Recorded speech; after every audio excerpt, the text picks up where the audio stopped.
So as part of my role in the IoT business unit, I'm responsible for SD-WAN, Cisco IR 1800, which is a ruggedized router platform, as well as Cisco Secure remote access platform for industrial.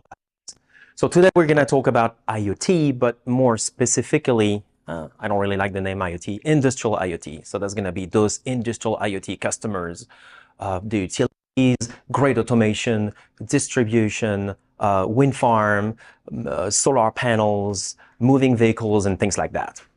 How does SD-WAN relates to that space? And that's what we're going to talk about. Traditionally, at Cisco, we've always been positioning traditional network management solution, but we are moving towards SD-WAN manager, Catalyst SD-WAN manager, not Meraki SD-WAN. We have two SD-WAN at Cisco because we like to make things fun.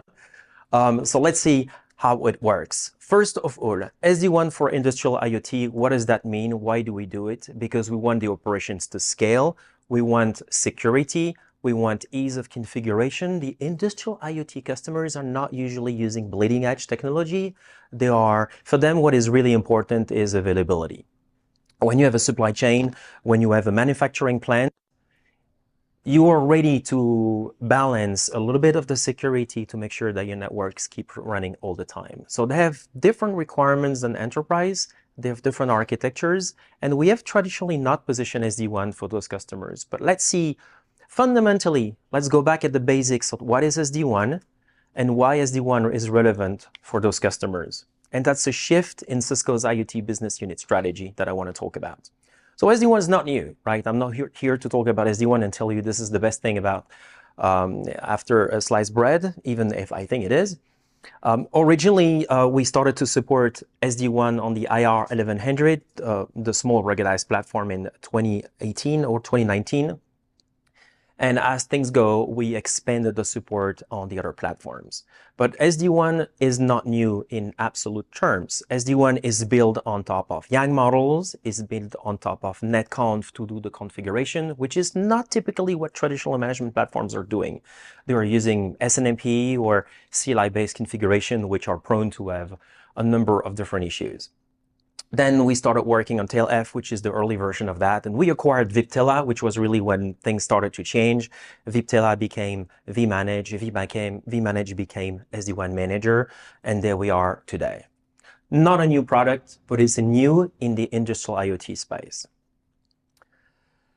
The reason why it's new is if you look at some of the verticals that we are working on, solar panels, water utility, electricity distribution, roadways, intersection, ambulance, fire trucks, police departments, all these things relate to IoT and do require a number of features that are key and fundamental to SD-WAN. Like, for example, auto VPN, the ability for SD-WAN to create tunnels everywhere, to create an overlay fabric.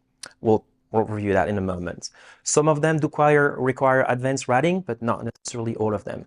Security, top of mind. It is not a week without hearing a story about someone being hacked, particularly OT networks, because it's so easy to get in, right? And once you get in, it's old system, unpatched system, because they have an old conveyor belt that is still running Windows NT, and I swear it's true, it's happening in the real world. So for them, security is very, very important. Okay. Last but not least, if you compare what we do here in the IoT space versus what we do in enterprise, for us, cellular is primary link. It's a primary uplink. For most of the remote sites, the only way of getting connectivity is cellular. In enterprise, it's always a backup. There is always a primary option, and we use cellular just in case you lose the network. So the use case is slightly different. Is SD-WAN 100% ready for that? We're getting there, so that's something we are really actively working on, changing some of the features and also enabling some different modes, but I'll talk to you about that in a few slides. I just want to make sure everyone's on the same page. I like to do that and go back to the SD-WAN fundamentals. What is SD-WAN? It's a new way of operating your network. It's not just a new application, it's a new way of operating the network if you compare it with a normal autonomous iOS XC platform where you configure stuff in the CLI. It is very different. You have to forget your old configuration habits. I can't relate how many times I've been to a customer and you say, well, I like to do this little script because when I lose one interface, I use an IPSLA test and an EM script to switch over to the other route. No, don't do that. This is not what you need to do in SD-WAN. SD-WAN will take care of that for you.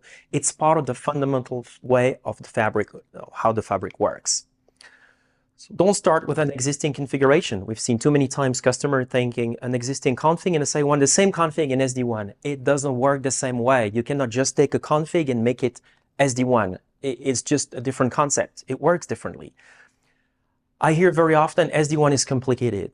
In my opinion, it is more complicated for someone that knows very well network management because they have to unlearn most of the habits that they have.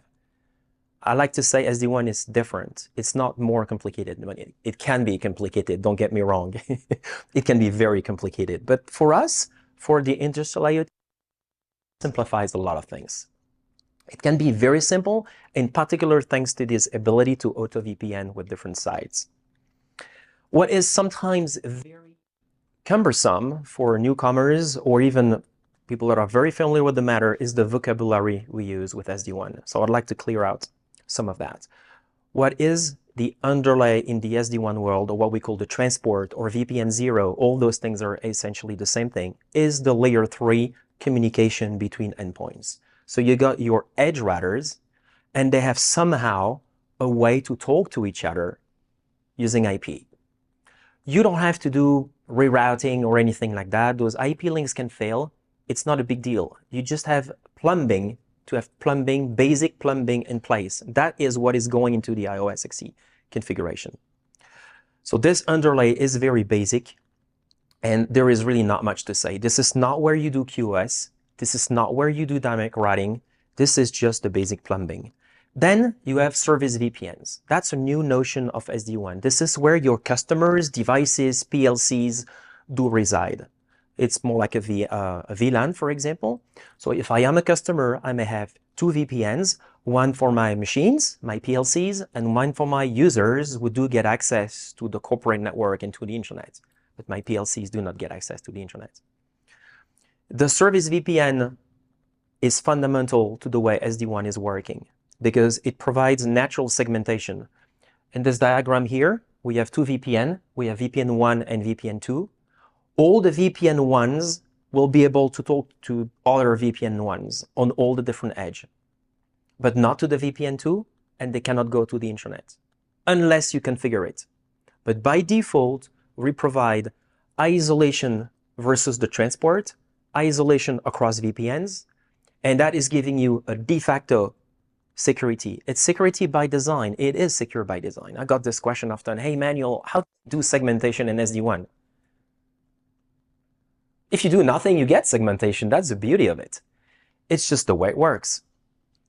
How do you connect those sites together then? Because we have the underlay, basic IP connectivity. We have service VPNs. So how you connect the service VPNs together, it's thanks to the overlay.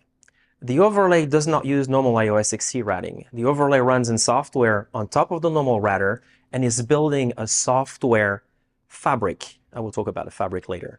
But the fabric is a bunch of IPsec tunnels that are going to be formed between the edge routers. Well, that's perfect for our IoT use case. That's exactly what we want. We want those routers to communicate with each other or communicate with a hub with no configuration whatsoever. Who has ever tried to configure IPsec tunnels manually? Yeah, I see your face. You've done that. It hurts. With SD-WAN, it's done automatically. The keys are rotated automatically, and you don't have anything to do. That's, for me, that's the beauty and the applicability. And then when the fabric runs, which means when all the tunnels are formed, you got all those different VPN layers that are naturally isolated. You can say, I want VPN 10 to talk to VPN 20. You can say VPN 20 can go to the internet. But it's much easier to define your security policy by what you want to do rather than what you don't want to do. And I will be talking about that later. Okay, so because of that, not only SD-WAN is easy if you keep to the fundamentals, but it's also very much applicable for industrial customers who are looking primarily to hub and spoke topologies and simplify deployment. Let's take an example. You want to run security policy. That's top of mind, as I said before. You want to run a security policy across a number of edge devices. If you want to do that today, even in autonomous mode, you'll have to configure routers manually one by one and maybe use zone-based firewall. Zone-based firewall is good, but there's really no way to manage that from a central place, and it's just, quote-unquote, a firewall. With SD-WAN, we have this next generation firewall, which gives you a lot of additional benefits. So you can obviously have your normal with your normal rules, but also have a number of things. You can look for signature, you can look for malware, you can do on the higher end platform SSL interception, you can do DNS with Umbrella. So you'll be redirecting all the DNS requests to the Umbrella server. You can do, what is it again here? The malware protection, DNS security, and and the signature malware protection, which is coming from Talos. So we'll be looking for signature and do deep packet inspection. How it works is by using UTD, Unified Threat Defense. In iOS XE, UTD is an IOX application. So SD-WAN will automatically load the IOX application on your router. And once the application runs, all the traffic on the router will be passed through that IOX application, which is the UTD appliance. It's a software appliance that runs all those security checks, security policies. Okay, so one place to configure them, easy tunneling, easy security, central management. But here is the thing. Not all customers are ready to move to SD-WAN. They're just afraid. They don't have the time. They're not willing to redesign the network or the way the network is working for SD-WAN. They would like to keep their existing configuration as much as possible, but they love SD-WAN. They love the ability to upgrade iOS XE, to have visibility to their application, to the interface. And that's why we're also introducing along that side SD routing. So you're gonna have to pay attention here because it's a detail, but it's very important. SD routing is a subset of SD-WAN. SD routing is SD-WAN without vSmart, without controller, without OMP, without fabric, without tunnels. Essentially, you just keep SD-WAN manager software, you keep netconf, you keep the YANG models, you keep the lifecycle management, traffic monitoring, everything, but you don't have a fabric. Those routers do not join the fabric. So they are configured very much the same way as they are traditionally configured using CLI. And by the way, it's just running iOS XE autonomous mode. It is not running iOS XE controller mode when you run SD routing. You may also hear about SD-WAN non-fabric. That is the same thing as SD routing. We like to give the same thing multiple names for everyone's entertainment, of course. Okay, so any questions on that? That's very important. And that's one of the new things we've released. Okay, when to use SD routing? This is a question we have often. For me, it's relatively simple. Always use SD-WAN, fabric mode, always. But if the customer doesn't want to move, if they already have an existing configuration they want to absorb and use as it is without changing much, it's possible to do that in SD routing. They don't need segmentation. They don't need auto VPN. They have just like an autonomous router that they just want to see in SD-WAN manager. But if they still want to be able to see it, to upgrade it, to have visibility on the application status, then SD routing is relevant. So this is really where you should use SD routing. It's a very specific use case in my opinion, but that's an important one because it opens up the door for us to progressively migrate to SD-WAN manager platform and then to SD-WAN fabric mode in different stages. It's like a stair, and that's an intermediate step between going from nowhere to full SD-WAN because it can be intimidating, in particular for IoT customers. Okay, we have a number of platforms in the IoT business unit that do support SD-WAN.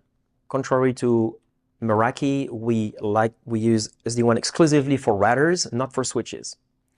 The routers we have are the IR1100 01, on the top left, which is made for remote installation. It's DIN rail mounted. As every router in the IoT line, it is fanless, ARM powered, passively cooled, ruggedized, resistant to vibration, dust, and other atmospheric conditions. So it's really made to be installed in a manufacturing plant, in a street cabinet. We see a lot of these in intersections. We also have the IR 1800 on the top right, which is our mobile router. This one has Wi-Fi, dual LTE uplink, PoE, GPS with advanced data reckoning,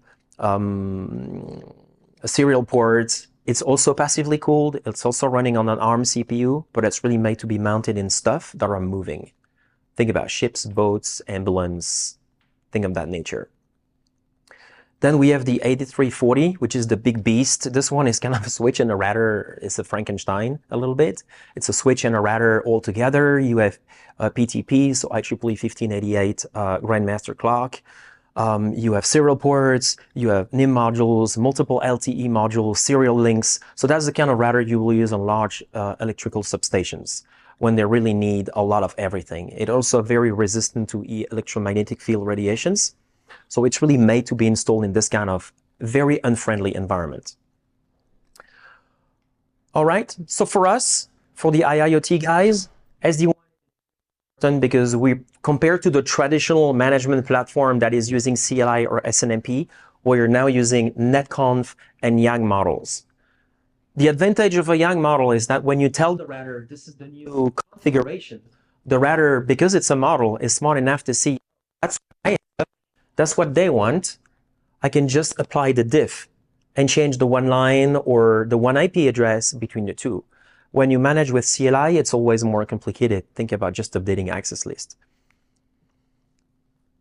Okay, in terms of building infrastructure, we almost always use hub and spoke topology. With traditional management solution, you can manage the spokes, but not the hub, which means every time you add a spoke, someone's gonna go on the hub, add the spoke manually somehow with a pre-shared key certificate. So I know customers have done crazy things like scripts, like Ansible recipe, and things like that to make this happen. With SD-WAN, it's just part of the function. You don't have anything to do. Okay?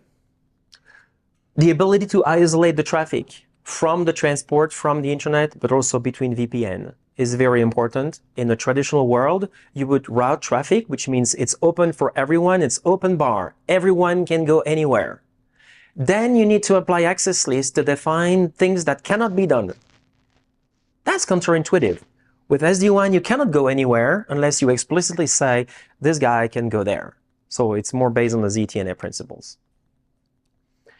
We have, as I showed earlier, we have the concept of zone-based firewall, but also that is applicable to the existing management solution, but only zone-based firewall. With SD-WAN, you have a central place to use unified threat defense. So from a security perspective, that's also a little bit of a game changer.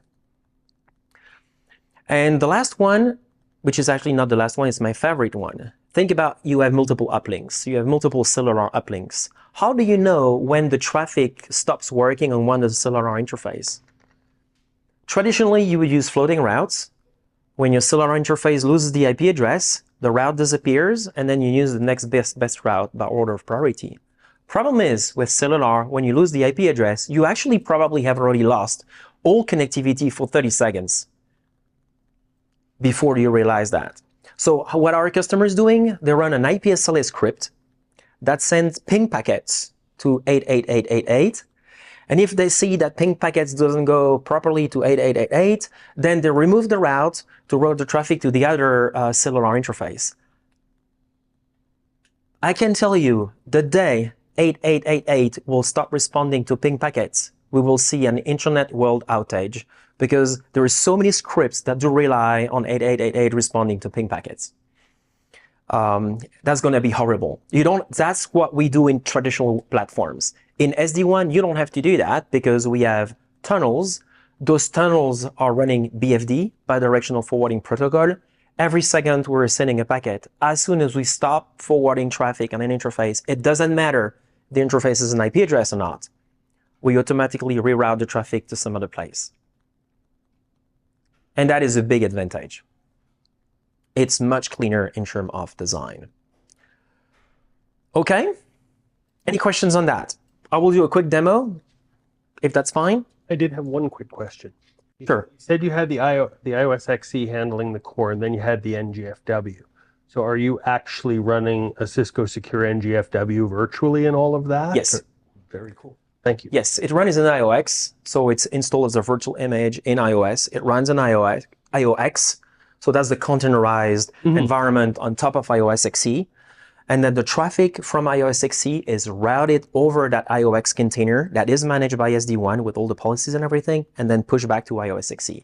So we actually break down the forwarding path and we push the traffic over to that IOX app. Very cool. Thank you. So then that would probably be how like the AMP integrates with that as well. And then Yes. it does the malware signature review and stuff. Exactly what it does. Yep, absolutely. Absolutely. Something we'll need to work on though is that the UTD IOX application right now is taking up all the resources on IOX. As you know, on IOX you can have multiple resource profiles. So you can have small, medium, large, or exclusive. Exclusive eats up everything. UTD, Unified Threat Defense, eats everything. So you cannot run another IOX application if you're running UTD. So that's something we want to work on so that you can use, for example, Cisco Cybervision or Cisco SCA at the same time you're running UTD. Any other questions? All right, let me do a quick demo. I want to show you 4 things. I want to show you, can I do the demo from here? All right, so the first thing I want to show you is how you configure topology in SD-WAN. Say, for example, you have a hub, you have spokes. How do you define what's the hub, what's the spoke? It's going to be very simple. Here you go to configuration. You have a number of things that you can do, like policies and everything, but there's also topology.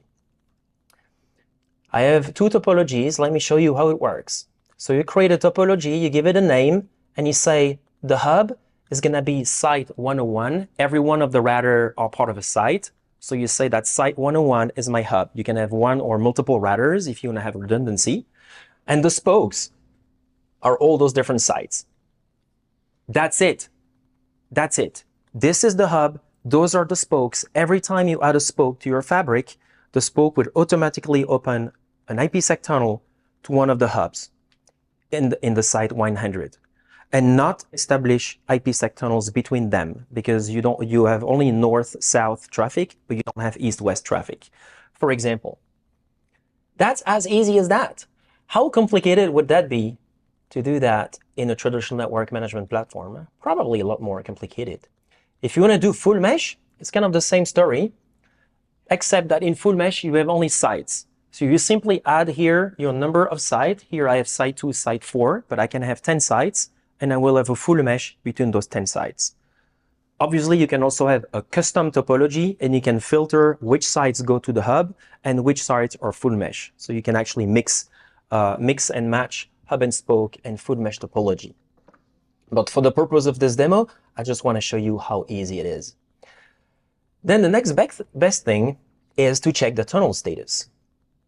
So for example, here I can monitor my devices. So that's the devices that are taking part of my fabric. And there is one which is down here in the world of solution that is currently running out there. And I will show you the tunnel status. So it's an IR 1100 on the Cisco booth in the show floor. I can just ask, hey, show me the tunnel status. And see, now that's probably very small for you, but let me increase the size.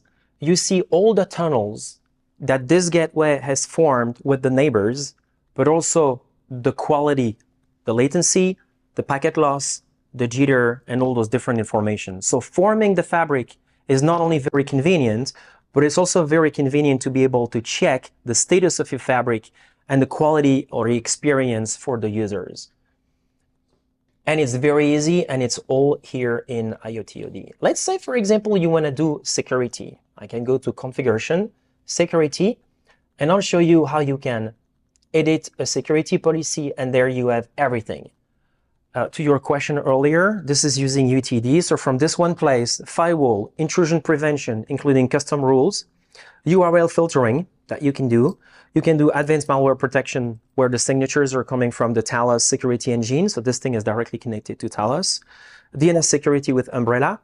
Only on the IR 8300, you can do TLS SSL decryption. So you inspect the traffic even if it's encrypted. Unfortunately, the IR 1100 and 1800 are not powerful enough to do that, so that is not supported. And you can have a summary of everything you've done. You can also monitor your policies, malware alerts and everything. And the last thing I want to show, because that's the kind of stuff that I like. I am dealing with customer problems every day, all week, all year. And what is amazing with SD-WAN is this ability that whenever you have an edge router in the SD-WAN fabric, because it has a connection to SD-WAN manager using DTLS, we can use that connection the other way around to SSH inside the router. So for example, I have this router out here. I can simply click on the router and it will open up a terminal so that I can type commands and troubleshooting commands on that router. It is very handy, but it's even more handy for IoT where those routers are using cellular, because cellular are usually behind a NAT, a carrier grade NAT. They don't have a public IP address. There is no way on earth I can SSH in those routers if I don't have this, because the connection goes the other way around. So that's super useful. Okay, just a couple of things I wanted to show you how this platform is relevant for IoT. Is there any other question or thing you would like to see?